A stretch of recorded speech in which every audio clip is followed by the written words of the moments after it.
네, 오늘 우리 함께 나눌 말씀, 우리 오늘 시편 마지막 말씀입니다. 시편 150편, 거의 약 한 3년가량 시편 말씀을 우리가 금요일마다 나누었는데요, 오늘 드디어 마지막 말씀입니다. 시편 150편 말씀, 저와 여러분들이 한 절씩 교독하겠습니다. 저부터 읽겠습니다. 할렐루야. 그의 성소에서 하나님을 찬양하며 그의 권능의 궁창에서 그를 찬양할지어다. 그의 능하신 행동을 찬양하며 그의 지극히 위대하심을 따라 찬양할지어다. 나팔 소리로 찬양하며 비파와 수금으로 찬양할지어다. 소고치며 춤추어 찬양하며 현악과 퉁소로 찬양할지어다. 큰 소리 나는 제금으로 찬양하며 높은 소리 나는 제금으로 찬양할지어다. 호흡이 있는 자마다 여호와를 찬양할지어다. 할렐루야. 아멘. 네, 오늘 이 시편 150편 결론이죠. 시편의 결론. 호흡이 있는 자마다 여호와를 찬양할지어다 라는 결론으로 오늘 시편의 긴 대장정이 마무리가 되어집니다. 저는 오늘 특별히 나라와 민족을 위한 특별기도회 마지막 올해 마지막 기도회로서 특별히 대한민국 체제 위기 그리고 부활이라는 주제를 가지고 여러분들과 함께 하나님의 말씀을 나누고 함께 기도하는, 나라와 민족을 위해서 기도하는 그런 시간을 갖기를 원합니다. 이 시편은 다윗 왕을 비롯한 많은 시편의 기자들이, 많은 기자들은 아니지만 몇 명의 기자들이 이 시편을 쭉 기도로 기록을 한 책인데요. 사실 다양한 종류의 위기들이 이 시편의 배경을 형성하고 있습니다. 개인적인 위기에서부터 특별히 민족적인, 국가적인 위기에 이르기까지 다양한 종류의 모든 위기들을 기록을 하고 있고, 그런 위기 속에서 하나님께 부르짖었던 그 기도가 바로 이 시편의 내용들이죠. 근데 그 모든 기도 그리고 그 모든 시편의 결론, 그것은 바로 여호와를 찬양할지어다입니다. 그의 능하신 행동을 찬양하며 그의 지극히 위대하심을 따라 찬양할지어다. 나팔 소리로 비파와 수금으로 소고치며 춤추어 찬양하며 현악과 퉁소리로 찬양할지어다. 그러면서 호흡이 있는 자마다 여호와를 찬양할지어다. 할렐루야. 이것이 모든 시편의 결론입니다. 지금 대한민국은 아주 심각한 위기 가운데 지금 놓여져 있습니다. 근데 위기도 다양한 종류의 위기들이 있습니다. 나라와 민족이 처할 수 있는 위기 가운데 여러 종류의 위기들이 있을 수 있죠. 경제적인 위기가 있을 수도 있고, 교육의 위기가 있을 수도 있고, 문화적인 위기일 수도 있고, 어떤 건강, 보건적인 그런 위기일 수도 있고요. 다양한 종류의 위기가 있는데요. 지금 현재 대한민국이 처한 위기는 그런 수준의 위기가 아닙니다. 체제적인 위기입니다. 체제의 위기입니다. 이 자유민주주의 체제라고 하는 이 대한민국의 국체의 위기입니다. 이 자유민주주의 체제를 형성하는 그 근간은 뭐가 있냐면 대의 민주주의잖아요. 국민을 대표해서 소수의 대표들이 국민들, 그 많은 국민들을 대표해서 의사결정을 하고 나라를 이끌어가는 대의 민주주의란 말이죠. 이게 자유민주주의 체제의 핵심인데, 그와 같은 대의 민주주의 체제를 가능하게 만드는 것이 바로 투표입니다. 저와 여러분들이 투표를 해서 그 투표를 받은 사람이 우리를 대리해서 이 나라를 끌어가는 겁니다. 사실상 국민들이 끌고 가는 것이죠. 그러나 사실상은 국민들이 뽑은 그 대표들이 끌고 가는 겁니다. 그렇기 때문에 국민들이 이 민족을, 이 나라를 끌어가는 그런 대의 민주주의가 유지되고 그것이 가능해지려면 투표가 생명인 거예요. 투표에 달린 겁니다. 선거에 달린 거예요.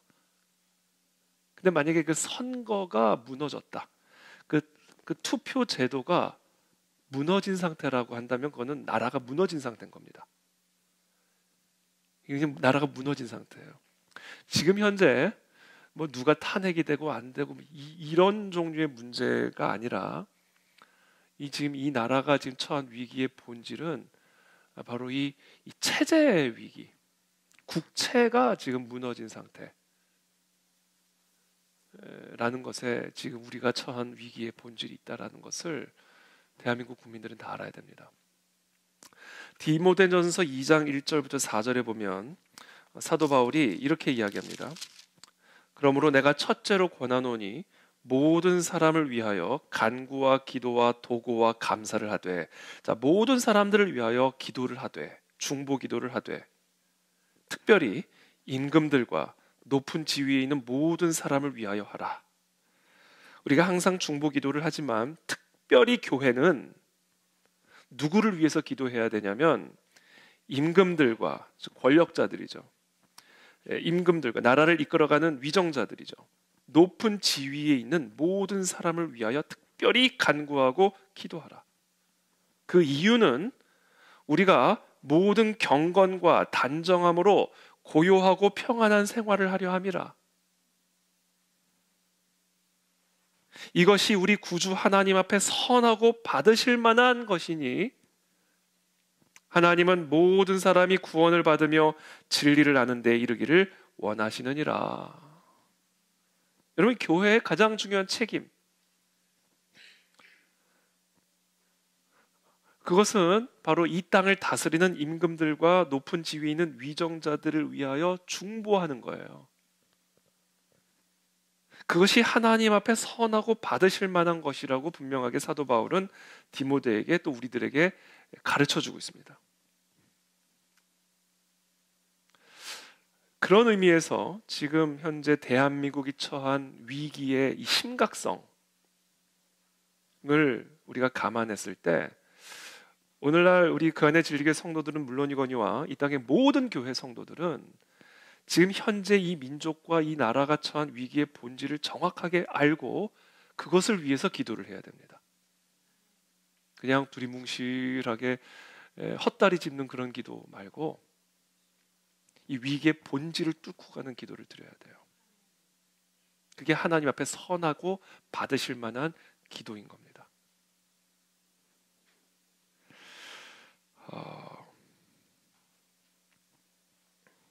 불과 2주 전만 해도 정말 지금 우리나라가 지금 이런 상황에 처하게 될 줄은 아마 아무도 상상하지도 못했을 것입니다.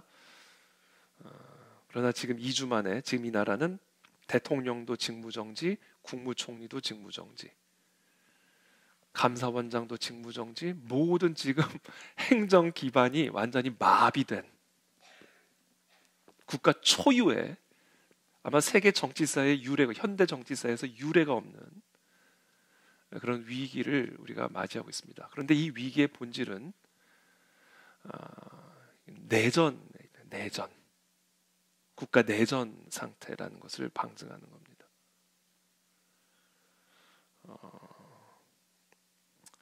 윤석열 대통령이 지금 계엄을 선포한 이후로 지금 내란죄라는 명목으로 지금 탄핵이 되어 있는데 진정한 내란 세력이 누구인지를 정말 우리가 합리적인 사고로 지금 이 나라를 바라보면 우리가 뭐 정확하게 파악할 수 있을 것이라 저는 생각합니다. 내란이라고 하는 것은 국가의 권력을 찬탈하기 위해서 폭력을 사용하는 행위입니다. 근데 국가의 최고 권력자가 도대체 무슨 권력을 갖기 위해서 내란을 펼칠 수 있단 말이에요. 지금 누가 국가의 권력을 갖기 위해서 내란을 펼치고 있는지를 여러분들이 잘 보셔야 됩니다. 윤석열 대통령이 이번에 계엄을 선포한 이유를 분명하게 얘기했어요. 국민들을 상태로. 이건 뭐 일종의 무슨 뭐 유튜버들이 한 얘기가 아닙니다. 우리나라 대통령이 계엄이라고 하는 국가 초유의 통치 행위를 선언하면서 분명하게 언급한 것은 선거관리위원회 선거에 문제 있다는 것을 분명하게 얘기했어요. 그러니까 우리는 그것을 알아야 되고 그것을 위해서 기도해야 됩니다. 왜냐하면 그게 지금 현재 이 나라가 처한 위기의 본질이기 때문에. 그리고 이 위기는 다른 어떤 국가적인 위기하고는 차원이 다른 국채를 쓰러뜨리는 위기이기 때문에 지금 한국 교회는 3.1 운동을 나갔던 교회, 우리 일제치하의 교회의 심정으로 기도해야 됩니다. 지금 나라를 빼앗기는 상황인 거예요. 6.25 때 처한 한국 교회가 기도했던 그런 기도의 열기로 지금 기도를 해야 되는 겁니다. 나라가 지금 완전히 삼켜진 상황이고 완전히 나라가 무너져 버리는 상황이기 때문에 지금 우리는 그 당시 일제치하의 교회, 우리 한국전쟁 시대의 우리 교회와 같이 지금 총궐기를 내서 기도를 해야 돼요. 그럼 왜 지금 그렇게 기도를 하지 않고 있는가, 한국교회가? 왜 엉뚱한 얘기하고 있는가, 지금? 이 위기의 본질을 지금 제대로 모르고 있기 때문에. 이 위기의 본질은 뭐다? 선거에 있다. 저는 오늘 그 얘기를 좀 여러분들과 하고자 합니다. 선거 조작이라고 하는 거는요, 민주주의의 근본을 해치는 겁니다. 제가 이미 말씀을 드린 것처럼. 그렇기 때문에 어떤 명확한 증거가 없이 선거 조작 의혹을 제기하는 것은 이거는 민주주의 자체에 대한 도전이에요. 함부로 해서는 안 될 얘기들입니다. 이거는. 왜냐하면 이 민주주의 자체를 부정하는 행위이기 때문에 감히 어떤 명확한 증거가 없이 감히 선거 조작 의혹을 제기하는 것은 이것은 해서는 안 될 일이에요. 매우 신중하게 접근하고 또 접근해야 할 문제입니다. 반대 한마디로 얘기를 하면 선거 조작의 의혹을 제기하려면요, 명확한 증거가 있어야 돼요. 그것 없이 그냥 제기하는 것은 이거는 민주주의에 대한 도전이에요. 그것 자체가.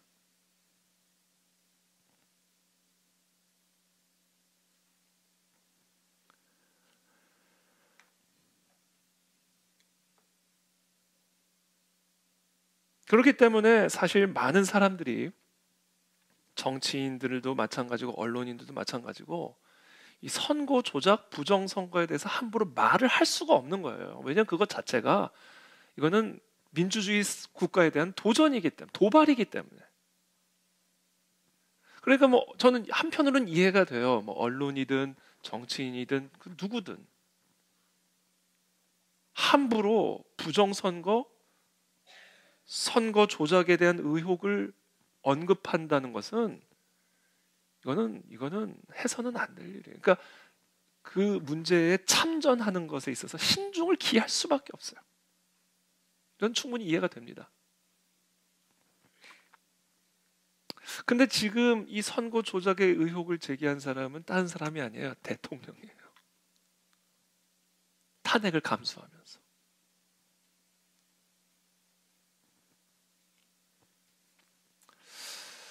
그러고 보니까 대통령은 취임 때부터 이 부정선거 조작 의혹과 관련한 상당한 정보와 자료들을 이미 파악하고 있었던 것 같아요. 그래서 다양한 조치들을 취해왔던 것 같고, 특별히 1년 전 국정원을 통해서 이 선관위를 조사한 그것은 이미 윤석열 대통령과 핵심, 특히 국정원을 비롯한 핵심 국가 권력자들은 이미 명백한 증거를 확보한 것으로 보여집니다. 제가 몇 주 전에 제가 준비한 파워포인트 잠깐 보겠습니다. 몇 주 전에 우리 국가정보원에서 다음과 같은 자료들을 보도 자료로 냈다라는 거. 1년 전에 이미 1년 전에 국가정보원과 한국인터넷진흥원, 키사라고 하는 단체입니다. 이 한국인터넷진흥원과 함께 이 선관위의 이 사이버 보안, 그렇죠? 해킹 가능 여부에 대해서 이제 조사를 한 일이 있었어요. 이걸 끝까지 선관위에서 거부하고 또 거부하다가 선관위가 아주 제대로 책 잡힌 일이 있었어요. 그 안에서 뭐 부정 취업 있고 뭐 이런 제대로 책 잡힐 일이 있어가지고 결국 아주 제한된 부분만 이제 국가정보원으로 하여금 좀 검사를 할 수 있도록 이제 길을 내줬는데, 그때 국가정보원과 한국인터넷진흥원 그리고 선관위가 함께 참여하고 여야 참관인들이 함께하는 그 모든 과정을 통해서 모의 해킹을 해봤어요. 지금 이 선관위에 해킹이 가능한지 안 한지를 모의로 해킹 시험을 한 그런 일이 있었습니다. 참고로 이 해킹 시험을 통해서 제가 이제 설명을 드리겠습니다만, 뭐 완벽하게 다 뚫려 있는 상황이라는 사실이 다 드러났습니다. 국정원을 통해서 발표한 거예요. 국정원이.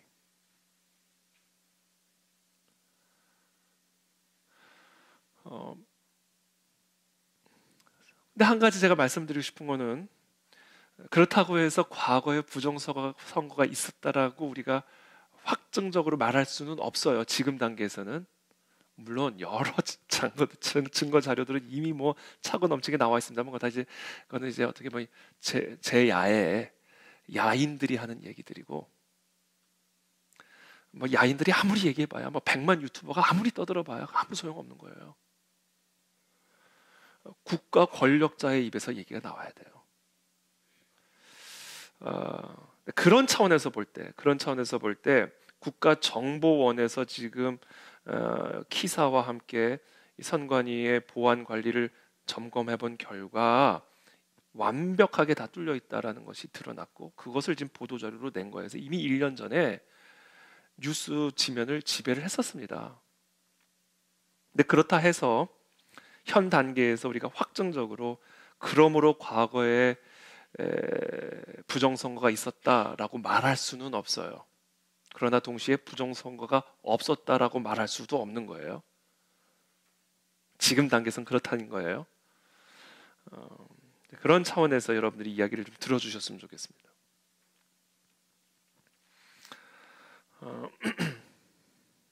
일단 이 국정원에서 내놓은 자료에 따르면, 첫 번째, 투표 과정에서 심각한 문제점이 발견이 되었다라고 이야기를 하고 있습니다. 투표 과정에서.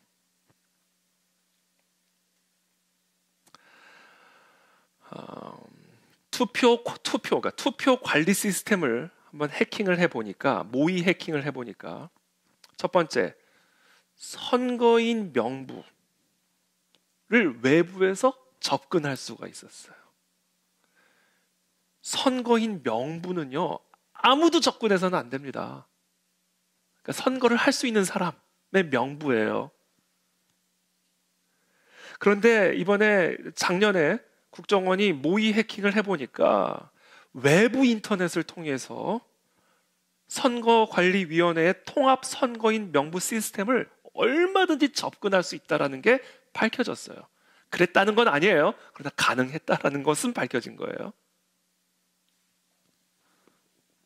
이것은 무슨 얘기냐면, 선거인 명부 안에서 특정인을 지울 수도 있고 가상의 특정인을 집어넣을 수도 있다는 이야기예요.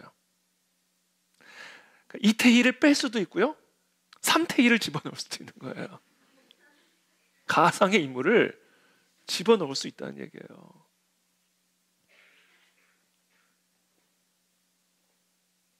그러니까 선거인 명부 시스템에 외부 인터넷에서 누군가가 접근할 수 있다는 것 자체가 이건 말이 안 되는 거예요. 근데 그게 가능하다는 게 밝혀진 거예요. 두 번째, 또 무엇을 밝혔냐면, 투표 과정에서 투표 시스템을 해킹을 해보니까 무엇이 더 가능했냐면, 사전 투표한 사람들을 미투표자로 바꿀 수 있었고, 아직 투표하지 않은 사람을 사전 투표자로 바꿔치기가 가능하다는 게 확인이 됐어요. 그 일이 일어났다는 얘기는 아니에요. 그러나 그게 얼마든지 가능한 상태라는 게 확인이 됐어요. 그러니까 이게 무슨 얘기냐면 제가 사전 투표를 했어요. 저도 지난 총선에 사전 투표를 했습니다. 아주 사전 투표하라고 그래가지고 저도 사전 투표를 했어요. 근데 지금 현재 우리나라 선거 관리 시스템이 어떤 거냐면 사전 투표를 했는데도 얼마든지 외부에서 해킹을 해가지고 미투표자로 바꿔놔 버릴 수 있는 거예요. 그러면 제가 사전 투표한 거는 등록이 되고, 그러나 동시에 내가 아직 투표 안 한 걸로 돼 있어가지고 당일날 또 투표할 수 있는 거예요. 1인 2투표가 가능하다는 거예요. 그게 얼마든지 지금 가능한 시스템이라는 겁니다.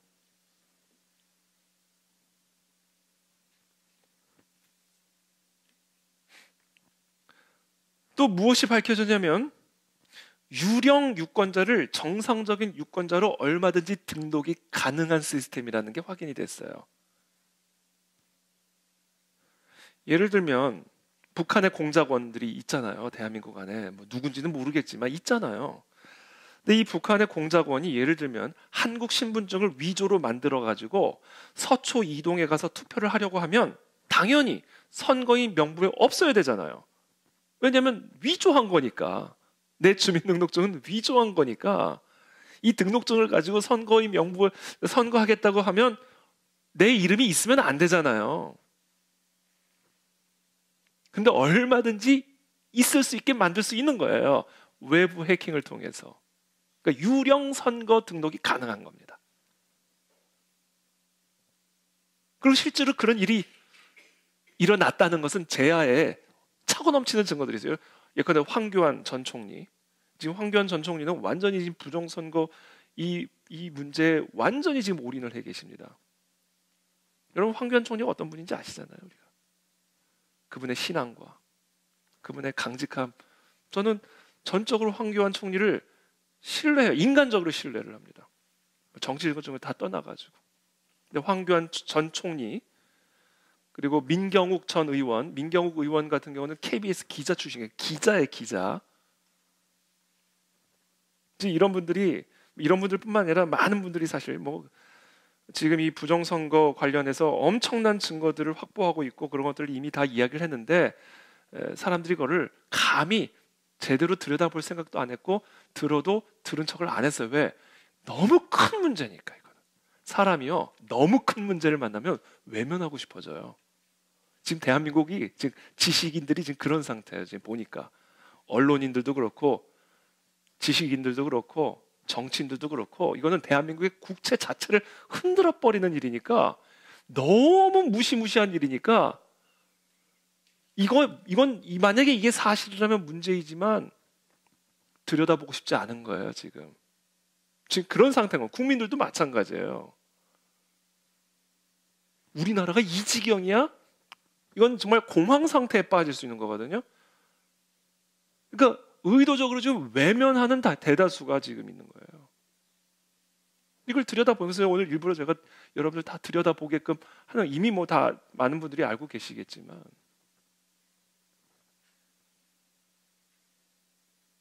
이게 이미 확인이 됐어요. 조작된 신분증을 가지고 마치 정상적인 유권자인 것처럼 투표가 가능한 게 확인이 됐어요. 또 무엇이 확인이 됐냐면 사전 투표 용지에 날인된 선관위 도장과 투표관리관 도장 파일을 탈취하는 게 가능하다는 게 확인이 됐어요. 이게 무슨 얘기냐면 여러분 사전 투표 용지를 보면 거기에 그 선관위 도장들이 찍혀 있고 투표관리관 도장들이 있잖아요. 근데 그것을 사이버상에서 그를 탈취를 해가지고 사전 투표 용지를 얼마든지 만들어낼 수가 있어요. 이게 가능하다는 게 확인됐어요. 예를 들면 지금 대법원 확정 판결 받아가지고 지금 구속된 그 조국 전 의원이 그 표창장을 위조를 해서 지금 그것 때문에 지금 감옥 간 거잖아요. 그 총장 그 날인 이런 걸들 다 떼다가 위조를 한 거예요. 그래서 대법원에서 확정 판결을 받았다고요. 지금 그런 게 가능한 거야. 투표가. 그걸 사이버성에서 컷앤 페이스트를 해가지고 사전투표 용지를 얼마든지 외부에서 만들 수가 있다는 거예요. 그게 그랬다는 건 아니에요. 그게 가능하다는 거예요. 지금 현재 시스템이. 말이 안 되는 거죠.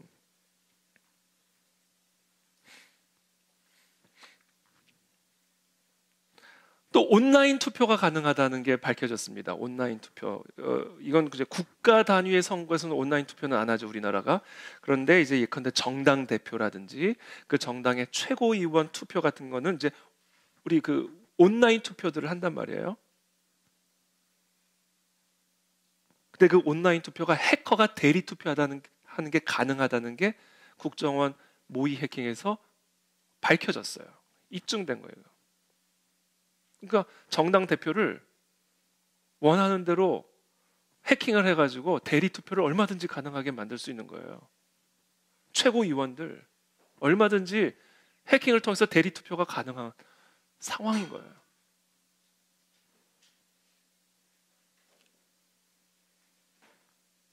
또 재외 국민 투표도 하잖아요.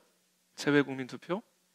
재외 국민은 이거 다 이 선거인 명부 이게 다 온라인으로 연결이 되어 있기 때문에 재외 국민 선거인 명부도 얼마든지 탈취가 가능하고 조작이 가능하다는 게 모의 해킹을 통해서 밝혀졌어요. 그러니까 재외 국민 선거도요. 이거 마음대로 조작할 수가 있는 거예요. 시스템적으로. 그게 가능한 상황인 겁니다. 우리나라 지금 현재 투표 시스템이. 믿을 수가 없고 믿고 싶지 않죠.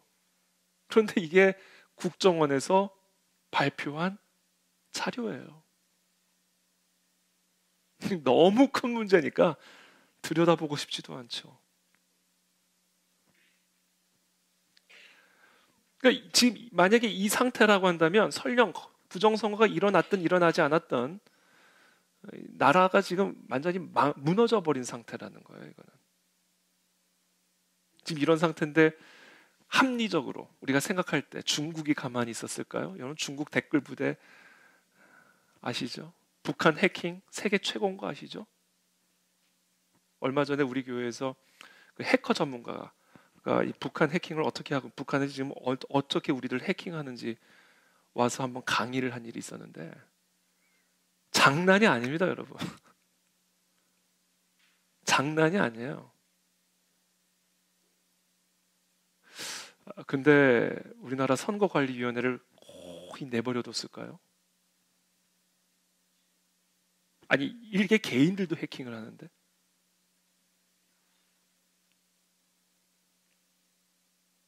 여러분 이 북한 인권운동 하는 분들 한번 물어보세요. 해킹당한 경험 없는지. 참고로 슈퍼맨 목사님은요 전화기를 몇 개씩 들고 다녀요. 전화 가방이 따로 있잖아요. 최근에도 해킹을 당해가지고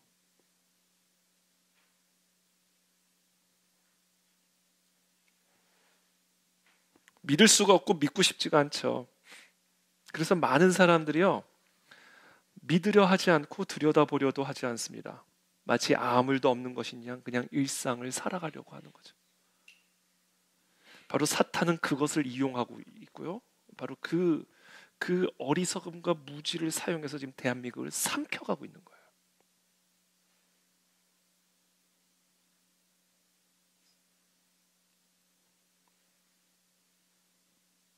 그래서 오늘 의도적으로 지금 이 투표 관련 이야기를 여러분들과 나눈 겁니다. 자, 그렇다면 이제 투표 관리에는 지금 이런 오류가 있음을 국정원이 발표를 했어요. 다 여야 참관인들과 함께. 그러니까 팩트인 겁니다. 이거는 주장이 아니라. 자, 그렇다면 투표에서 그런 오류가 있었다 해도 개표를 할 때는 걸러낼 수 있지 않을까 생각할 수 있죠. 투표가 그렇게 잘못되면 개표할 때 이거 잘못된 게 드러날 수 있지 않을까 생각할 수 있죠. 그래서 개표 시스템을 이번엔 해킹을 해봤어요.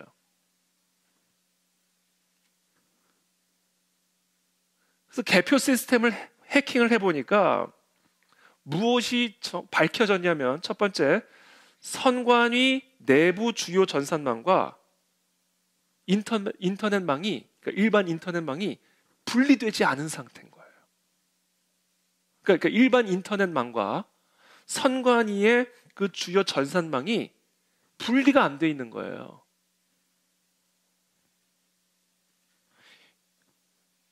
여러분, 선관위 전산망도 이거 행정망이기 때문에 선거 관련 기록물들이 또 자료들이 있는 선관위 전산망은 외부 인터넷망과 연결이 되어 있으면 안 됩니다. 이거는 인터넷망이 별개로 분리가 되어 있어야 된다는 거예요.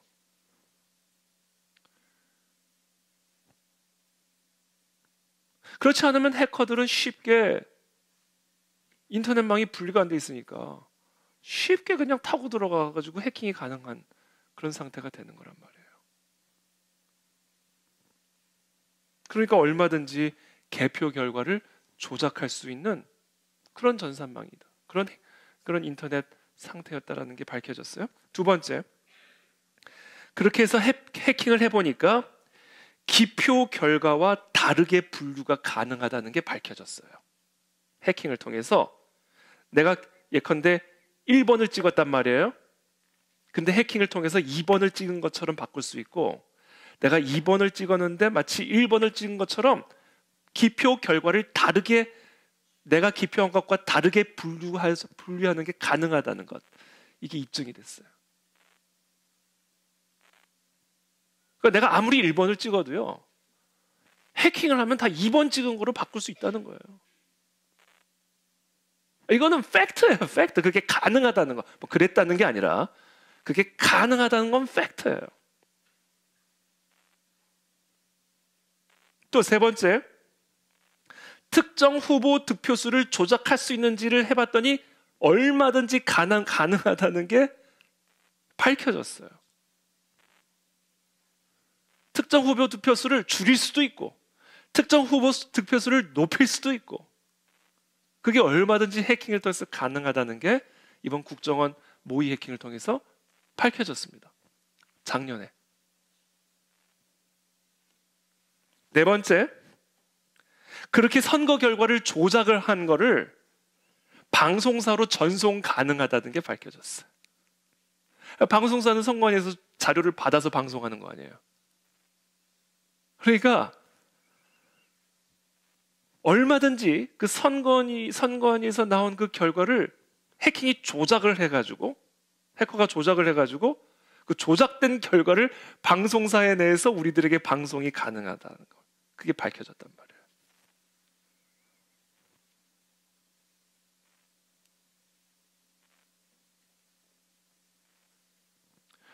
그러니까 지금 이게 무슨 동네 PC방도 아니고 선거관리위원회가 지금 이런 상태라고 한다면 대한민국의 선거는 완전히 무너진 상태인 거예요. 선거가 완전히 무너진 상태라는 얘기는 대한민국의 체제 자체가 완전히 붕괴된 상태라는 것을 의미하는 겁니다. 우리의 투표가 아무 의미가 없다라는 얘기예요.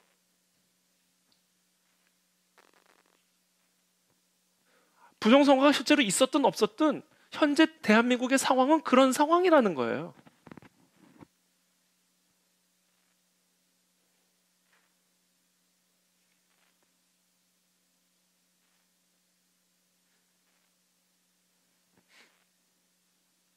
제가 계속 강조하지만 이런 국정원의 발표가 있었다 해서 부정선거가 있었다는 얘기는 아니에요. 그러나 이런 상황이라고 한다면 당연히 언론부터 파고 들었어야죠. 이거. 그렇잖아요. 그렇죠?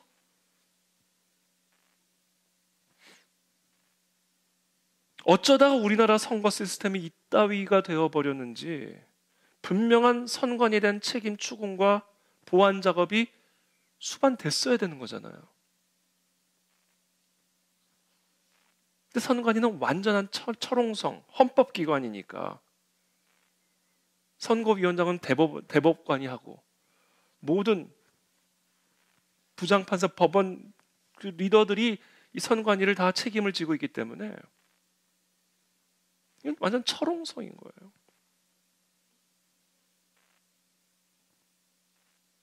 지금 우리나라가 이런 상황이 돼버린 거예요.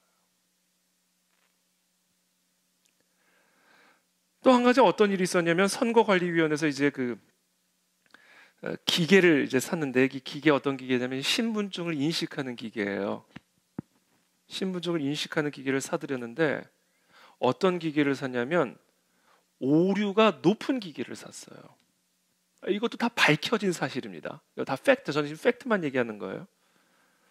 신분증 인식 오류율이 10%가 되는 기계를 샀대요. 그것도 190억 원, 그러니까 약 200억 원대 되는 사업인데 선거관리위원회에서 오류율만 높은 게 아니라 가격도 더 높은 기계를 샀다는 거예요. 성능 평가에서 우리가 어떤 입찰을 할 때는 성능 평가를 할 거 아니에요. 그리고 가장 가격과 성능이 제일 좋은 것을 입찰하지 구매하지 않겠습니까? 근데 그 성능 평가에서 그것보다 오류율이 더 낮은 기계, 더 낮은 가격을 제시한 업체가 있었음에도 불구하고 오류율도 더 높고 가격도 더 높은 기계를 샀다는 거예요. 오류율이 1.67% 되는 기계가 가격도 그거보다 더 싼데 10%의 오류율을 가진 더 비싼 기계를 샀다라는 거예요. 이거는 수상한 입찰이죠. 이건 당연히 경찰 수사가 들어가야 되죠. 철옹성. 말이 안 되잖아요. 지금 이게 우리나라 선관위의 상태라는 겁니다. 또 한 가지는 너무나 황당한 건데, 이제 이게 현수막, 이제 선거 때가 되면 현수막들을 달잖아요. 근데 그 현수막도 다 선거관리위원회의 허락을 받아야 돼요. 그 문구가 이 선거법을 위반하는 문구가 되면 안 됩니다.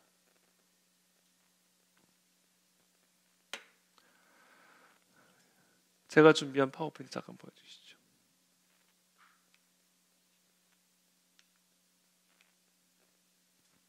선거관리위원회 현수막 문구입니다. 술과 주술에 빠진 대통령을 원하십니까? 이제 민주당이 민주당 대통령, 우리 대통령 선거 때 윤석열 국민의힘 대통령 후보에 대한 이제 현수막 문구를 이제 제작을 했는데, 술과 주술에 빠진 대통령을 원하십니까? 라는 현수막 문구. 신천지 비호 세력에게 나라를 맡길 수 없습니다. 청와대를 굿당으로 만들 수는 없습니다. 이런 모든 문구들은 다 가능하다, 이렇게 선관위에서 허용을 해줬어요. 반면에 국민의힘에서 민주당 대통령 후보를 상대로 한 현수막 문구, 민생 파탄 투표로 막아주세요. 거짓말 아웃, 투표가 답. 이 문구는 안 돼, 불가능. 이것은 이 현수막은 달 수가 없었어요. 그 이유를 뭐라고 선관위에서 얘기를 했냐면 현 정권을 연상시키기 때문이라는 거예요.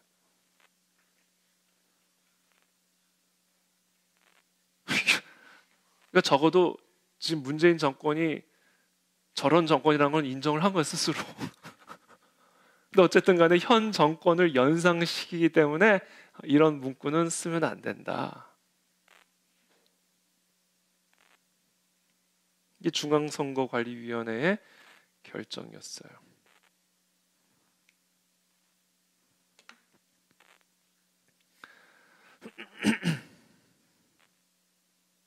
이거는 최근에 나온 기사입니다. 중앙선거관리위원회, 제가 그냥 기사를 읽어드릴게요. 중앙선거관리위원회가 그래도 이재명은 안 됩니다라는 내용의 현수막 게시를 불허했다가 편파 논란에 휩싸이자 입장을 번복했다. 엄격하게 중립을 지켜야 하는 선관위가 며칠 만에 입장을 뒤바꾸면서 신뢰성 논란을 자초했다는 지적이다. 이거 지난 12월 25일 기사입니다. 아울러 선관위가 과거 선거철마다 내렸던 판단이 적절했는지 등을 둘러싼 후폭풍이 이어지고 있다. 논란은 정연욱 국민의힘 의원이 게시하려던 현수막을 선관위가 허가하지 않으면서 시작됐다. 선관위는 조국 혁신당이 정연욱 의원의 지역구에 내건 내란 수계 윤석열 탄핵 불참, 정연욱도 내란 공범이다라는 문구의 현수막 게시는 허용했지만 정 의원이 그래도 이재명은 안 됩니다라는 문구의 현수막을 게시하려 한 것에 대해서는 게재 불가 방침을 내렸다.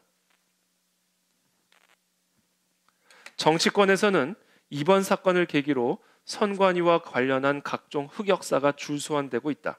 우선 이번의 경우처럼 공정성 시비가 붙었던 문구가 재조명됐다. 100년 친일 청산 투표로 심판하자. 2020년 4월 총선 민주당 개시 허용. 민생 파탄 투표로 막아주세요. 미래통합당 불어. 1 괄호 열고 1번 합시다.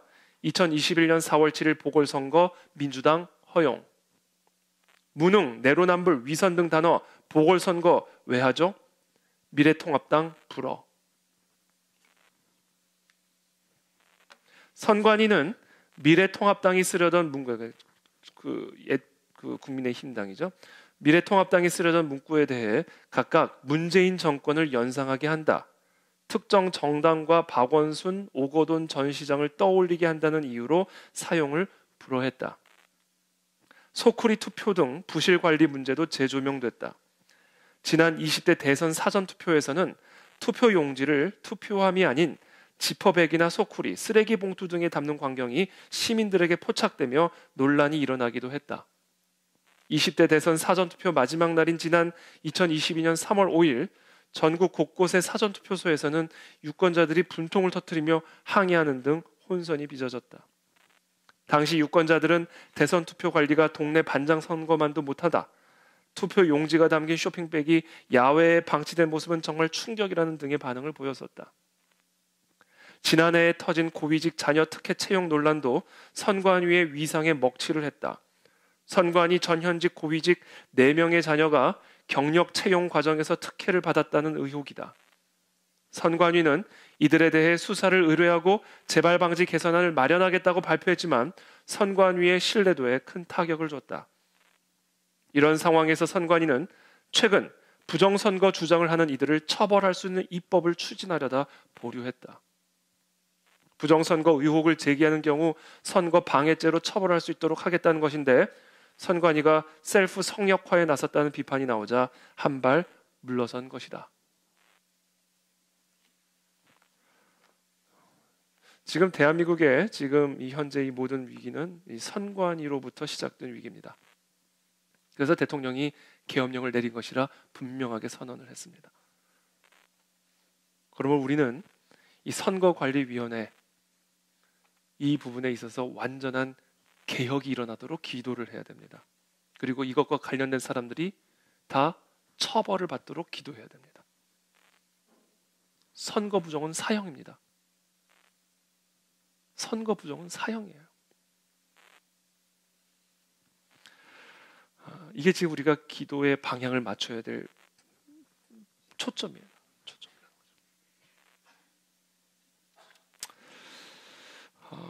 저는 지금 현재 이 처한 이 위기의 본질이 정말로 이 선거와 관련된 위기라는 것을 우리 모두가 정확하게 이해를 하고, 오늘 제가 말씀드린 것은 정확하게 국가정보원에서 모의 해킹을 통해 나타난 팩트를 여러분들에게 말씀을 드렸습니다. 이제 우리가 무엇을 위해서 기도해야 되냐면 윤석열 대통령이 이제 정확한 증거를 가지고 이제 국민들 앞에 나와야 할 차례입니다. 그래서 지금 잠자고 있는 모든 국민들을 한번 완전히 다 깨워 주셔야 됩니다. 그래서 최근에 제가 어떤 표를 봤냐면 계엄이 아니라 계몽이다, 그런 말을 제가 최근에 봤는데 맞아요. 이건 계몽입니다. 계몽. 국가 계몽입니다. 정말 부유와 풍요에 취해 있는 대한민국 국민들을 다시 한번 깨우는 계몽을 위한 계엄이었다라는 사실을 우리가 모두가 알고, 지금 펼쳐지고 있는 이 내전에 준하는 이 국가적인 위기 속에서 특별히 이 선관이라고 하는 이 암덩어리가 정확하게 거두어지고 정말 이 선거 제도에 있어서 완전한 개혁이 이루어질 수 있도록 우리가 기도를 해야 됩니다. 그렇지 않으면 이 나라엔 아무런 소망이 이제는 없어집니다. 지금까지 이 나라가 버틸 수 있었던 이유는 여러 가지 이유가 있지만, 물론 우리 한국 교회의 기도와 또 하나님의 은혜와 긍휼을 하심도 있었지만, 저는 특별히 경제, 기업인들 때문에 저는 이미 우리나라는요 세계 속에 너무 깊이 뿌리를 내렸기 때문에 이게 사실 함부로 쉽게 뽑히기가 어렵습니다. 이미 세계적인 나라가 돼버려서 이게 쉽게 지금 사실은 무너지기가 어려운 상황에 있었기 때문에 지금까지 버틴 거지. 그렇지 않았으면 벌써 무너졌어도 예전에 무너졌을 나라라는 거죠. 그래서 저는 특별히 우리 이 나라의 경제인들을 위해서, 특별히 기업인 우리 재벌들 특별히 위해서 여러분이 우리가 기도를 해야 된다라고 저는 생각을 합니다. 자, 이런 국가적인 위기 속에서 우리가 이제 무엇을 어떻게 기도를 해야 되는가, 제가 오늘 여러분들과 함께 나누었고요. 오늘 이 본문, 오늘 시편 150편의 본문은 우리들에게 그런 상황 속에서 호흡이 끊어질 때까지 찬양하라, 이렇게 얘기하고 있는 겁니다. 1절부터 제가 간략하게만 다시 한번 읽어드리겠습니다. 할렐루야, 그의 성소에서 하나님을 찬양하며 그의 권능의 궁창에서 그를 찬양할지어다. 이게 시편의 결론입니다. 이 모든 국가적인 위기 속에서 우리가 취해야 할 결론입니다. 여호와를 찬양할지어다. 그러면서 조금 더 구체적으로 우리가 여호와의 무엇을 찬양해야 할지 2절에서 설명합니다. 그의 능하신 행동을 찬양하며 그의 지극히 위대하심을 따라 찬양할지어다. 자, 우리가 여호와를 찬양하되 정확하게 무엇을 구체적으로 찬양해야 되냐면 여호와의 능하신 행동을 찬양해야 하고 그분의 지극히 위대하심을 찬양해야 됩니다. 우리 하나님에게는 불가능함이 없으십니다. 하나님 같은 신은 없습니다. 하나님만이 우리의 유일한 참된 하나님이십니다. 그러므로 하나님을 찬양하되 그냥 찬양하는 게 아니에요. 그 하나님의 전능하신 능력을 찬양해야 되고 하나님의 그 지극히 위대하심을 찬양해야 된다라는 거예요. 그러면서 그 하나님을 구체적으로 어떻게 찬양해야 되는지에 대해서 계속해서 구체적으로 설명합니다. 3절부터 5절이죠. 나팔 소리로 찬양하며 비파와 수금으로 찬양할지어다. 소고 치며 춤추어 찬양하며 현악과 퉁소로 찬양할지어다. 큰 소리 나는 재금으로 찬양하며 높은 소리 나는 재금으로 찬양할지어다. 이게 무슨 얘기예요? 모든 걸 다 가지고 찬양하라 얘기야. 나팔로도 찬양하고 비파 수금으로도 찬양하고 소고로도 춤을 추고 소고로도 찬양하고 몸으로도 찬양하고 현악과 퉁소로 찬양하고 소리도 그냥 작은 소리가 아니라 큰 소리 나는 재금으로 찬양하고 낮은 소리가 아니라 높은 소리 나는 재금으로 찬양. 모든 걸 다 동원해서 하여튼 할 수 있는 모든 방법을 다 동원해서 하나님의 그 능하신 행동을 찬양하고 지극히 위대하심을 찬양하라 얘기해요. 그러면서 무엇으로까지 다 찬양하라? 호흡으로. 6절에 호흡이 있는 자마다 여호와를 찬양할지어다. 할렐루야. 호흡으로도 다 찬양하라는 거예요. 하여튼 내가 갖고 있는 모든 것을 다 동원해서 여호와를 찬양할지어다. 마지막으로는 호흡까지 다 해서 호흡이 끝나는 그 순간까지 내가 갖고 있는 모든 것으로 동원할 수 있는 모든 것을 다 동원해서 하나도 남김없이 호흡도 남김없이 여호와의 그 능하신 행동과 지극히 위대하심을 찬양할지어다. 이게 시편의 결론입니다. 이 시편의 결론을 한마디로 얘기하면 뭔지 아세요? 모든 마음과 모든 뜻과 모든 힘을 다하여 하나님의 능력을 찬양하고 그분의 지극히 위대하심을 높여드려라. 기뻐하라. 즐거워하라. 얘기해요. 모든 상황 속에서 모든 힘을 다하여 여호와를 찬양하라. 우리가 이렇게 모든 것을 다 동원해서 이것도 저것도 다 동원해서 내 호흡까지 다 동원해서 정말 엄마 젖 먹던 힘까지 다 해서 우리가 그 여호와를 찬양해야 하는 이유는, 찬양하라는 이 의미는요, 우리가 어떤 상황 속에서든 그 상황보다 더 뛰어난 여호와 하나님을 더 힘있게 찬양하라라는 명령이에요. 상황이 나쁘면 나쁠수록 하나님을 찬양하기 위해서는 힘이 더 들죠. 상황이 쉬우면 쉬울수록 하나님을 찬양하는 게 쉬워요. 우리가 삶이 편안하고 삶이 형통하면요, 하나님을 찬양하는 게 쉽습니다. 그냥 콧노래가 절로 나오죠. 모든 게 형통하니까 찬양이 절로 나오죠. 근데 상황이요, 나빠지면 나빠질수록 이 찬양하는 게 힘이 들어요. 그러니까 더 많은 힘을 써야 된단 말이에요. 이런 상황 속에서도 하나님의 능력을 내 상황보다 더 높여드리고, 이런 위기 속에서도 하나님의 지극히 위대하심을 그 상황보다 더 높여드리기 위해서는요, 그만큼 힘이 더 든다고요. 우리가 엿기 들 때, 엿기가 무거우면 무거울수록 힘이 더 드는 거와 마찬가지예요. 상황이 가벼우면 가벼울수록 쉽게 올릴 수 있어요. 그러나 상황이 무거우면 무거울수록 이 무거운 상황을 들어 올리는 찬양과 기도에는 더 많은 힘들이 든다고요.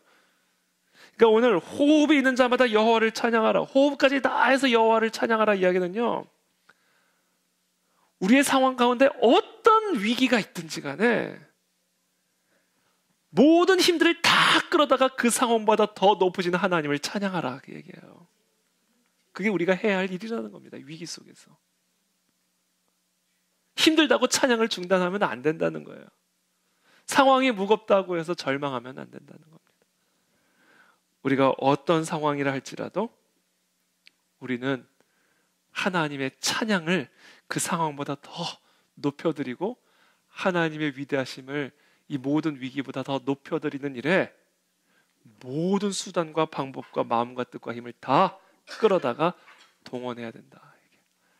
이게 오늘 시편의 기자가 우리에게 가르쳐주고 있는 말씀입니다.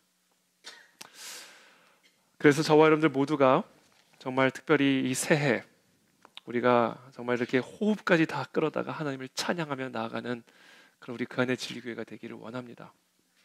여러분, 우리 그 안의 진리교회는 특별히 나라와 민족을 사랑하고 나라와 민족을 위한 교회잖아요. 정말 우리 교회가 거룩한 대한민국 위대한 통일한국의 시대적인 사명을 위해서 세워진 교회라고 우리가 다 알고 있고, 또 그것 때문에 저와 우리 모두가 이 교회에 모인 거 아닙니까? 그게 우리 교회의 사명이고 비전이잖아요.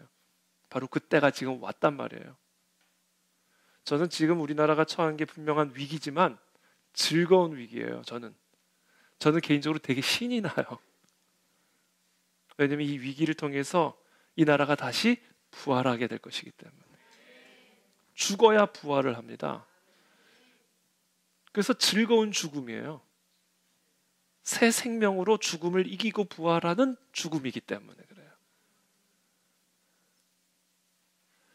그래서 저는 지금 처한 상황이요, 정말 황당하기는 한데 너무 즐거워요. 너무 신이 납니다. 와, 하나님이 드디어 이 나라를 건드리기 시작하셨구나. 드디어 이 민족들을 깨우기 시작하셨구나. 드디어 통일의 때가 가까이 오고 있구나. 여러분, 이 진짜 이 역사적인 순간들이 정말 도적같이 우리에게 이미 왔어요. 이때 여러분 주무시고 계시면 안 됩니다. 놀고 계시면 안 돼요. 우리의 비전이 그냥 듣기 좋은 구호로 끝나서는 안 됩니다. 이제 이때야말로 진짜 우리가 기도에 헌신해야 될 때고, 이때야말로 정말 나라와 민족을 위한 혁명 전사로 나서야 될 때예요. 드디어 때가 왔다고요. 그래서 우리 그 안에 진리교회 우리 모든 성도들이 지금 이 국가가 처한 이 민족적인 위기, 그러나 정말 놀라운 하나님의 부흥과 부활을 위한 이 위기를 정확하게 깨닫고 정말 우리 모두가 다 깨어서 더욱 기도에 힘쓰기를 바라고, 호흡까지 다 끌어다가 지극히 위대하신 하나님의 전능하신 능력을 찬양하며 나아가는 그런 하나님의 군대로 일어나게 되기를 축복합니다. 통일혁명의 전사로 일어나게 되기를 축복합니다. 함께 기도하겠습니다.